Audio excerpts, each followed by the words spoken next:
Hi everybody. Today we wanted to make a video with a few tips for those of you who need to get a stroller within the next few months. Because even though this is a really insecure time, babies are still being born.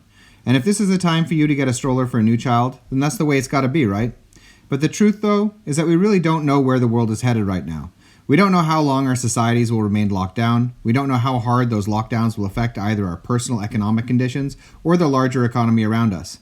And because of these factors, we don't know what sort of world will meet us on the other side of all this. Like everything else at the moment then, when it comes to getting a stroller for a new baby, the usual rules don't entirely apply. And so we wanted to give a little advice to help you out. Our first tip is to avoid purchasing anything right now if you already have a stroller from an earlier child, or if a friend or family member has a stroller they don't need that you can borrow. This one might be obvious to a lot of you, but it's something that I feel is worth noting anyway, because, well, we like to buy stuff. It's fun and exciting, and new babies in particular evoke that nesting instinct that applies to both mothers and fathers alike. But there are a couple reasons that I would suggest you look for other options, at least for the time being.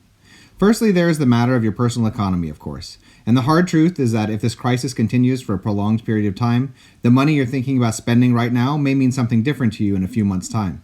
Everybody's economy is different, but we're already seeing pretty wide effects from this. Secondly, there's a larger economy to consider, in which manufacturers and distributors alike may, sadly, not be around to provide after-sales services like honoring guarantees when this is all over.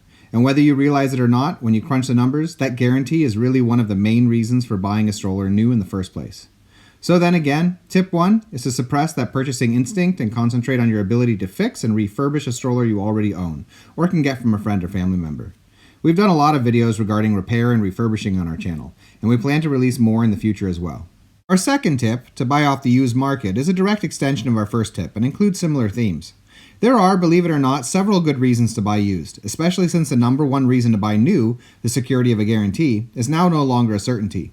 In addition to, of course, being cheaper, buying used allows you to purchase a model whose track record regarding problems and problem areas can be researched ahead of time. In fact, in my experience, it's really only after proving themselves for a few years that truly great models become apparent. In addition to checking out a used stroller thoroughly before purchasing and asking the owner about any problems they've had with it, there are, of course, more specific things you should be careful of when engaging in these sorts of transactions these days. Buying a used stroller does keep you out of busy department stores, which is a good thing, but you should still avoid close contact with the seller as much as possible, and be sure to wash your new stroller before use. We have guides regarding what to check out when buying used for several of our favorite models on this channel, and we plan to put out a larger video detailing our favorite used models for a variety of categories and classes of stroller in the near future. Also, as always, feel free to ask any questions regarding potential purchases in the commentary section of this video or on our Patreon page, and we'll try to be of help. Our last tip today is that if you must buy new under the current conditions, you should focus on longevity, above price, above style, and above customer service. In my opinion, with all the insecurities surrounding us, what you really need out of a stroller right now is something you can trust, and something you can fix if you have to. There are a lot of factors that influence longevity, but the shorthand is that you want sturdy materials and simple mechanisms. You want models with a good reputation. You want attention paid towards design minimalism, less functions built from small, fragile plastic components. You want good sturdy drivability if possible, suspension and big strong wheels so that wear is slower.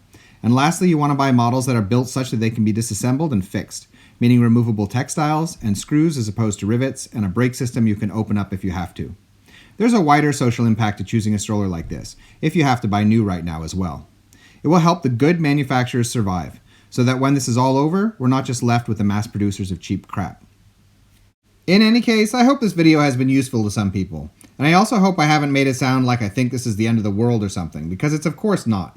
But given what we've already seen, and what the experts are saying, I think it would be naive to not also expect major changes in our industry as well, before this is all over. Before I go, I just wanted to say again that we really appreciate all of you who watch our channel, and we wish you all the best during this crisis. Take care. We need your help. Like most of the economy, our channel has been hit pretty hard by the current crisis, and though we're doing our best to keep everything chugging along, times are tough. If you would like to help us out, there are a couple things you can do. Firstly, if you're using ad blocker, we would really appreciate it if you could turn it off every once in a while. In case you didn't know, as annoying as they are, ads fund all YouTube content, and in times like these, I'm pretty sure all the channels you enjoy and make use of could really use the extra revenue. Secondly, we have a Patreon page, and if you have the ability, signing up to donate even just $1 or $2 a month would really do a lot for us. In any case, thanks so much for listening. We hope you enjoyed the video.